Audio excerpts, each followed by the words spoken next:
الحمد لله وكفى وسلام على عباده الذين اصطفى أما بعد أعوذ بالله من الشيطان الرجيم بسم الله الرحمن الرحيم واعبدوا الله ولا تشركوا به شيئا وبالوالدين إحسانا وبذي القربى واليتامى والمساكين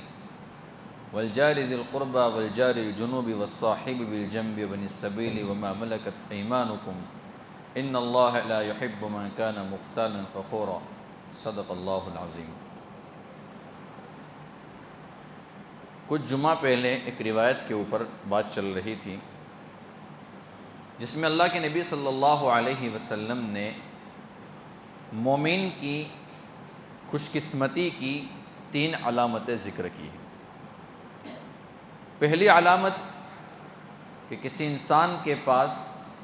کشادہ مکان ہو، بہترین مکان ہو، تو یہ اللہ رب العزت کی نعمتوں میں سے ایک بہت بڑی نعمت ہے۔ اب دوسری نعمت جو اللہ کے نبی صلی اللہ علیہ وسلم نے اس روایت میں ارشاد فرمائی ہے وہ یہ ہے کہ کسی انسان کو کوئی نیک پڑوسی مل جائے۔ شریعت کے اندر پڑوسیوں کے حقوق کو بہت زیادہ اہمیت کے ساتھ بیان کیا گیا ہے۔ یاد رکھیں میرے دوستو،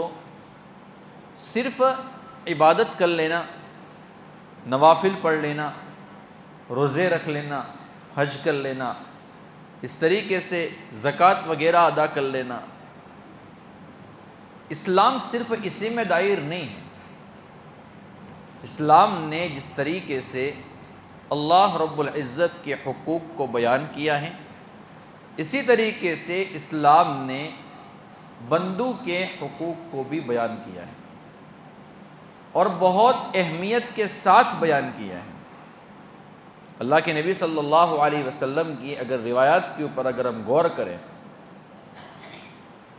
تو اللہ کے نبی صلی اللہ علیہ وسلم نے پڑوسیوں کے 8 حقوق بیان کیے۔ 8 حقوق اللہ کے نبی صلی اللہ علیہ وسلم نے بیان کیے ہیں، اور ہمیں ان حقوق کو جاننا بھی چاہیے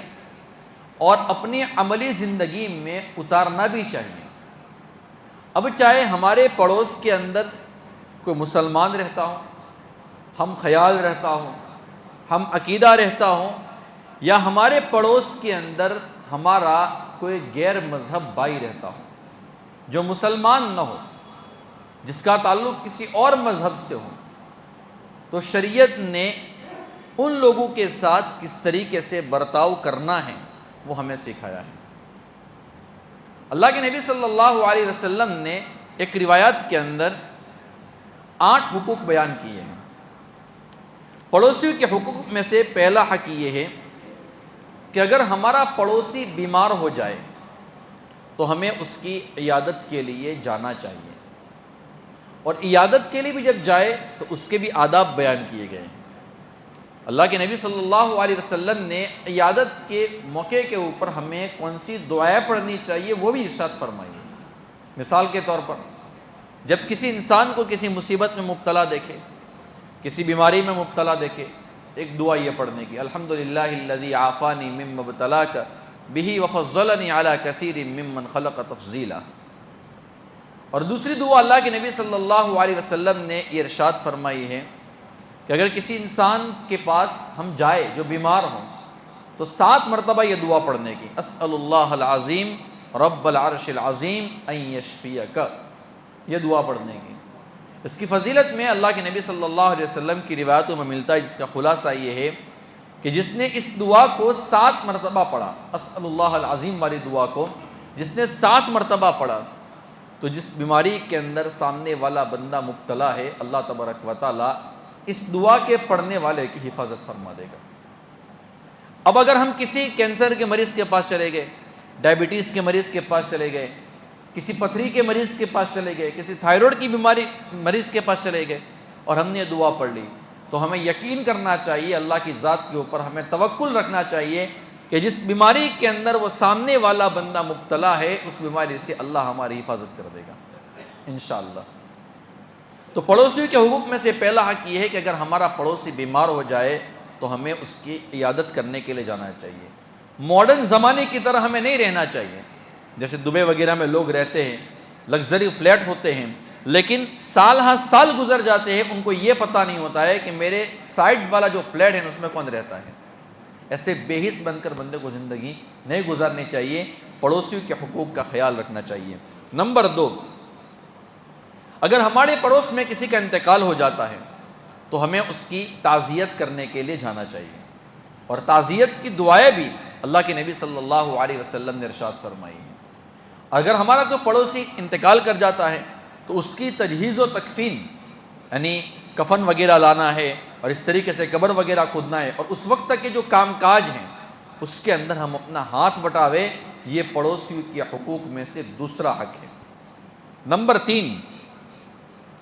اگر وہ اپنی ضرورت کی وجہ سے،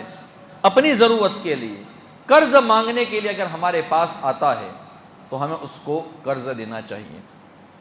آج امت میں 2 قسم کے طبقے ہو گئے ہیں۔ جو لوگ جن کو بار بار قرض کی ضرورت پڑتی ہے وہ شکایت کیا کرتے ہیں کہ ہمیں کوئی قرض دیتا نہیں ہے، اس لیے ہمیں لون کے اندر ہاتھ ڈالنا پڑتا ہے۔ تو ان کو بھی چاہیے کہ آپ کو لوگ قرض کیوں نہیں دیتے، اس کی وجہ کیا ہے، ذرا یہ بھی تو آپ غور کرو۔ اس کی وجہ جو نکلتی ہے وہ یہ نکلتی ہے کہ قرض لے تو لیتے ہیں لیکن وقت کے اوپر ادا نہیں کرتے ہیں۔ اب ظاہر سی بات ہے کہ کوئی انسان مفت میں تو پیسے نہیں کماتا ہے۔ اگر کوئی انسان ہم پر احسان کرتا ہے، قرض دیتا ہے، تو اس کا احسان ہے، اللہ کا شکر ہے، لیکن پھر ہمارا بھی فریضہ ہے کہ ہم اس کو وقت کے اوپر دے دیں۔ اور جن کو اللہ رب العزت نے صاحب حیثیت بنایا ہے ان کو بھی چاہیے کہ جب آپ قرض کسی کو دیں تو جو بھی نیت آپ کریں، لیکن ساتھ میں ایک نیت یہ بھی کریں کہ میں اس کو قرض اس لیے دے رہا ہوں تاکہ اے اللہ تیرا یہ بندہ سود کے اندر مبتلا نہ ہو۔ تو گویا کہ وہ بندہ گناہوں سے جب بچے گا، سود سے جب بچ جائے گا آپ کے قرض دینے کی وجہ سے، تو اس کے ثواب کے اندر انشاءاللہ آپ بھی شریک ہوں گے۔ تو تیسرا حق یہ ہے کہ اگر ہمارا کوئی پڑوسی ہمارے پاس اپنی ضرورت کی وجہ سے قرض مانگنے کے لیے آتا ہے تو ہمیں اس کو قرض بھی دینا چاہیے۔ اسی طریقے سے چوتھا حق یہ ہے کہ اگر ہمارے پڑوسی سے کوئی گناہ ہو جاتا ہے، کوئی برائی ہو جاتی ہے، اس کی بچی سے کوئی برائی ہو جاتی ہے، اس کی بیٹی سے کوئی برائی ہو جاتی ہے، اس کی بہن سے کوئی برائی ہو جاتی ہے، اور اس طریقے سے کوئی گناہ ہو جاتا ہے اس سے، تو اس کی پردہ پوشی کرے، اس کو چھپاوے۔ یہ نہیں ہونا چاہیے کہ پڑوسیوں کی جو باتیں ہیں وہ کان لگا کر ہم سنیں اور اس کے بعد چوراہے کے اوپر بیٹھ کر ان پڑوسیوں کی باتوں کا ہم تذکرہ کریں۔ یہ کتنی بڑی بات اللہ کے نبی صلی اللہ علیہ وسلم نے ارشاد فرمائی ہے کہ اگر پڑوسی کا کوئی عیب اگر ہمارے سامنے آتا ہے تو ہمارا اخلاقی فریضہ یہ ہے کہ ہم اس عیب کو چھپا دیں۔ اسی طریقے سے نمبر 5، اگر ہمارے پڑوسی کو کوئی نعمت ملتی ہے تو اس نعمت کے اوپر ہمیں اس کو مبارکباد دینی چاہیے۔ یہ نہیں ہونا چاہیے کہ نعمت اس کو ملی ہے اور ہمارے پیٹ میں درد ہونا شروع ہو جائے کہ اس کو یہ نعمت کیوں ملی۔ تو اگر ہمارے پڑوسی کو اگر کوئی نعمت ملتی ہے تو ہمیں اس کے اوپر مبارکباد بھی دینا چاہیے۔ نمبر 6، اگر ہمارے پڑوسی کے اوپر کوئی مصیبت آتی ہے تو اس مصیبت کے اندر ہمیں اس کی تعزیت بھی کرنی چاہیے۔ یہ نہیں ہونا چاہیے میرے دوستو کہ اگر ہمارے پڑوسی کو کوئی مصیبت پہنچتی ہے تو ہم اپنے گھر کے اندر اس بات کو لے کر تذکرہ کریں کہ اچھا ہوا اس کے اوپر یہ حالات آئے اور اس کے اوپر اسی قسم کے حالات آنے ہی چاہیے تھے، اس کے کرتوت ایسے ہیں۔ یہ ہماری زبان کے اوپر الفاظ آنے نہیں چاہیے، اور یہ اللہ کے نبی صلی اللہ علیہ وسلم کی تعلیمات ہیں کہ اگر ہمارے پڑوسی کے اوپر کوئی مصیبت پہنچتی ہے تو ہمیں خوش نہیں ہونا چاہیے بلکہ ہمیں اس کی تعزیت کرنی چاہیے۔ اسی طریقے سے نمبر 7، ہمارے پڑوسی، ہمارا جو پڑوس ہے وہ صاحب حیثیت نہیں ہے یا اس کا گھر چھوٹا ہے، ہمیں اپنا مکان بنانا ہے تو ہم اپنی مکان کی عمارت کو اتنا اونچا نہ کر لے کہ اس کی آنے جانے کی جو ہوا ہے نا وہ رک جائے۔ یعنی آپ اندازہ لگائے شریعت کے اندر پڑوسیوں کے حقوق کا کتنا زیادہ خیال رکھا گیا ہے۔ کھانے کی بات نہیں ہے یہاں پر، پینے کی بات نہیں ہے، ہوا کا بھی خیال رکھا گیا ہے کہ اپنے پڑوسی کی ہوا جو ہے نا اس میں بھی اس کو مکمل حق ملنا چاہیے۔ ایسا نہیں ہونا چاہیے کہ میں اپنے گھر کی عمارت کو اتنا اونچا کر لوں کہ میرے پڑوسی کے گھر کی جو ہوا ہے نا وہ رک جائے۔ شریعت نے مال کھانے سے تو منع کیا ہے، پیسے کھانے سے تو منع کیا ہے، دولت ناجائز طریقے سے کھانے سے تو منع کیا ہے، لیکن ناجائز طریقے سے ہوا کھانے سے بھی شریعت نے منع کیا ہے۔ اس سے آپ اندازہ لگا لیں کہ اسلام یہ اللہ رب العزت نے ہمیں کیسا مذہب عطا فرمایا ہے۔ اسی طریقے سے نمبر 8، تمہارے گھر کی ہانڈی کی، کوکر کی، تپیلی کی جو خوشبو ہے نا، وہ اس کے اور اس کے بچوں کے لیے تکلیف کا باعث اور ذریعہ نہیں بننی چاہیے۔ یعنی ہمارے گھر میں کوئی اچھا کھانا بنا ہے،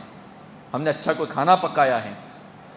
تو ہمیں چاہیے کہ ہم اپنے پڑوس کے اندر بھی اس کو پہنچائیں، بالخصوص اگر پڑوسی غریب ہیں تو اس کو تو ہمیں ضرور پہنچانا چاہیے۔ بلکہ ایک روایت میں نے پڑھا، اللہ کے نبی صلی اللہ علیہ وسلم نے ارشاد فرمایا کہ اگر آپ کے گھر کے اندر گوشت بنا ہے تو آپ کے پڑوس میں اگر آپ گوشت کی بوٹی نہیں پہنچاتے ہیں تو کم از کم اس کا شوربہ تو ضرور پہنچائیں۔ ایک روایت میں اللہ کے نبی صلی اللہ علیہ وسلم نے ارشاد فرمایا، اور یہ بڑی اہم روایت ہے، اور یہ روایت ہمیں گھر پر جا کر اپنی ماں بہنوں کو سنانی چاہیے۔ عام طور پر ہم دیکھتے ہیں کہ گھر کے اندر جو اڑوس پڑوس کی جو خواتین ہیں وہ ہماری ماں بہن بیٹیوں کو ہدیے پہنچاتی ہے اپنی طرف سے۔